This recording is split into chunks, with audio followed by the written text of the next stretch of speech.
රහත් භාවයටපත් වෙලා අපිට දෙවිනි බුදුහාමුදුරු බාටපත් වෙච්ච මිහිඳු මහරහතන් වහන්සේ අද වගේ දවසක එදා ඉන්දියාවේ සාංචිපුරයෙන් පිටත් වෙන ගමන ලංකාවේ මිහින්තලා පවුවට වැඩම කරවලා රටේ රජුරෝ හම්බ වෙලා තොරතුරු කතාලා මතක් කළා.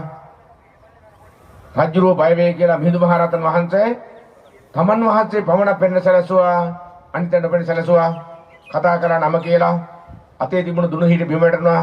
රජුන් දැනුණා මහා සම්බන්ධතාවයක්, කුළුපගතාවයක් රජුන්ට දැනුණා.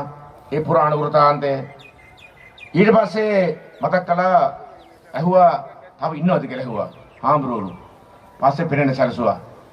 පස්සේ ගියා රජුරට, රජතුමනි මම ඉන්දියාවේ මගේ පිය මහ රජුරෝ ධර්මාශෝක මහ රජුරෝ දීපත් චක්‍රවර්ති මගේ රට කසාවතින් බබලෙනවා. කසාවතින් පිටලා තියෙන්නේ.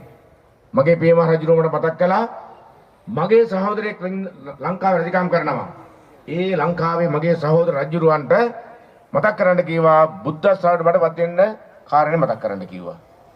පස්සේ රජුරෝ මේ තොරතුරු අහලා විස්තර අහලා කතා කරලා සම්මත ඇති කරගෙන ඉන්පස්සේ මිහින්තලා පවුවේ දෙන්න සාකච්ඡා කරලා වැඩම කරනවා මේ අපි ඉන්න මහා විහාර භූමියට අනුරාධපුරයේ ජෝතිවනය, තිසාරාමය, අටමස්ථානය, මහමෙවුනා උයන, සුද්ධ නගරය, ඇතුල් නුවර, මහා විහාරය කියලා භාවිතා කරන මේ පූජා වල වැඩම කරනවා.